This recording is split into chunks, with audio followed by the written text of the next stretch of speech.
무거운 마음으로 제 상황을 말씀드렸더니 후원자를 정하고 프로그램을 시작하라는 말씀을 하셨습니다. 그날 그 선생님을 따라 2군데 모임을 더 참석하였는데 며칠 전 혼자 3개의 모임에 참석한 것과는 느낌이 달랐습니다. 술에 대한 미련이 저만치 떠나가고 있는 느낌이 들었습니다. 비로소 중독이 인정되고 단주에 대한 열망이 싹 트는 순간이었습니다.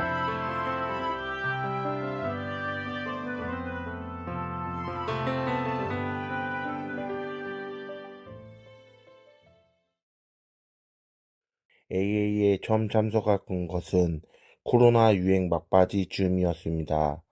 참석 인원은 봉사자를 포함하여 4~5명 정도였습니다. 경험담을 들으면 들을수록 이곳에 발을 들이면 안 되겠다는 거부감이 들었고 3번 정도 참석 후 더 이상 나가지 않았습니다. 그 길로 제가 돌아간 곳은 여전히 술의 노예로 사는 길이었습니다. 취해서 기절하듯 잠들었다. 깜짝 놀라 눈을 뜨고 통화 기록, 카톡, 카드, 사용 내역을 확인하는 날들의 연속이었습니다. 알코올 중독이라는 사실을 강하게 거부하면서도 이렇게 살면 안 된다는 생각이 들었던 저는 술을 멈추기 위해 운동도 하고 봉사 모임에도 나가 보았지만 잠시뿐이었습니다. 결국 운동이나 봉사가 끝난 후 집으로 돌아가는 길 공허한 마음에 사로잡혀서 술을 사가곤 했습니다. 이러면 안 된다는 위기감이 들었지만 일단 마시고 싶은 생각이 잠시라도 스치면 떨쳐낼 수 없었습니다. 마트 앞에서 30분이고 1시간이고 우두커니 서서 고민하다가 결국 술을 사들고 집으로 가기 일쑤였습니다. 술을 마시는 핑계는 여러 가지였지만 그중 첫째는 외로움이었습니다.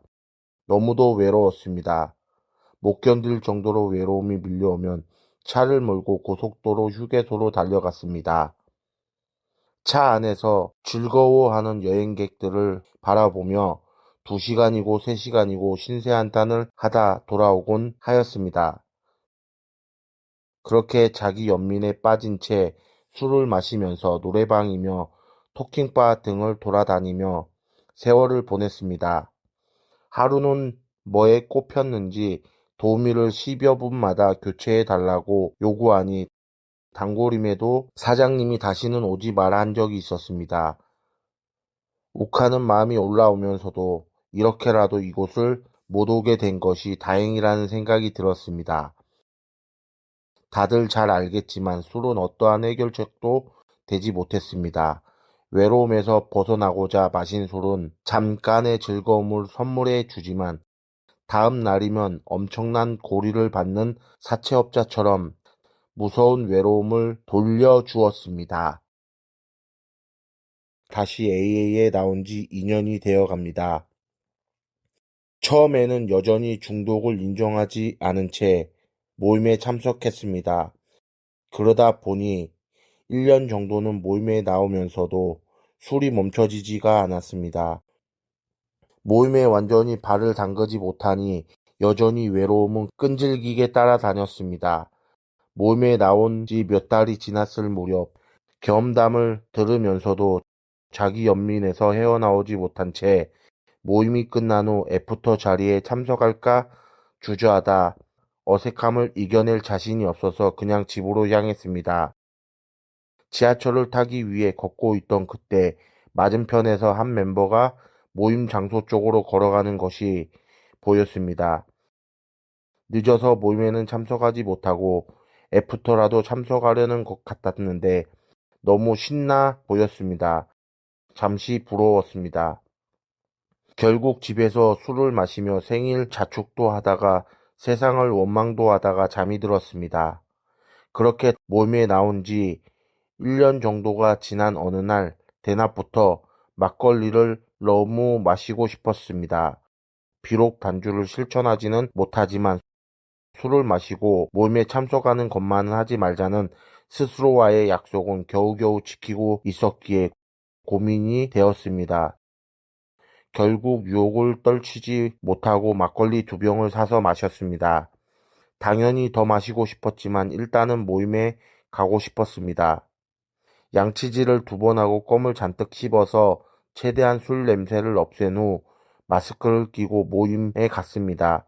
최대한 얌전히 앉아 있었지만 이상한 낌새를 느꼈는지 한 멤버가 옆에 앉았다가 다른 곳으로 자리를 옮겼습니다. 그렇게 모임이 끝난 후 면죄부라도 받은 것 마냥 홀가분한 마음으로 나머지 술을 마셨습니다. 모임 참여 횟수가 많아지면 술이 멈춰질까 하는 기대감에 처음으로 하루 3개의 모임에 참석했습니다. 그런데 마지막 모임이 끝나고선 여전히 술병을 사들고 가는 자신을 발견했습니다. 이전과는 차원이 다른 위기감을 느꼈습니다. 결심을 미루고 있었을 뿐이지 결심만 하면 언제든지 술을 끊고 새로운 인생을 시작할 수 있다는 생각이 틀렸을 수도 있다는 불안감이었습니다. 힘이 빠져 축 처진 채 남모임에 참석했는데 평소 이런저런 조언을 해주던 선생님이 안부를 물어주셨습니다. 무거운 마음으로 제 상황을 말씀드렸더니 혼자를 정하고 프로그램을 시작하라는 말씀을 하셨습니다. 그날 그 선생님을 따라 2군데 모임을 더 참석하였는데 며칠 전 혼자 3개의 모임에 참석한 것과는 느낌이 달랐습니다. 술에 대한 미련이 저만치 떠나가고 있는 느낌이 들었습니다. 비로소 중독이 인정되고 단주에 대한 열망이 싹트는 순간이었습니다. 며칠 동안 술을 안 마시고 있는 와중에 요양원에 계시는 할머니께서 돌아가셨다는 연락이 왔습니다. 빨리 정신 차려서 할머니를 모셔오고 싶었는데 그러기는커녕 추석이며 할머니 생신 때도 술을 마시느라 요양원에 면회도 가지 않는 것이 너무나 후회가 되었습니다. 그래도 할머니께서 손주가 지긋지긋한 술에서 벗어난 것을 보고 마음 편히 떠나셨구나 하는 생각과 함께 더 늦어지면 부모님마저 마음 편히 눈 감지 못하시겠구나 하는 생각이 들었습니다. 다행히 그날 이후 지금까지 단주를 유지하고 있고 곧 1주년을 앞두고 있습니다. 이젠 더 이상 휴게소 차 안에서 찻장 밖 사람들을 부러워하지도 절망감에 허덕이지도 않으며 그저 원 안에서 하루하루가 무사히 지나가고 있음에 안도감을 느끼고 있습니다. 여전히 많은 결점들이 나를 무겁게 짓누르고 있지만 맑은 정신으로 하나하나 헤쳐나갈 수 있는 힘이 커질 것이라 믿고 있습니다. 이제야 칩을 받는 선생님들 각자의 사연과 노력이 조금씩 보이기 시작합니다. 같은 길을 걸어가고 있는 혼자 선생님을 비롯하여 좋은 길동무가 될 동료 선생님들이 오늘이 어제보다 내일이 오늘만큼 멋지게 펼쳐지기를 바라면서 마치겠습니다.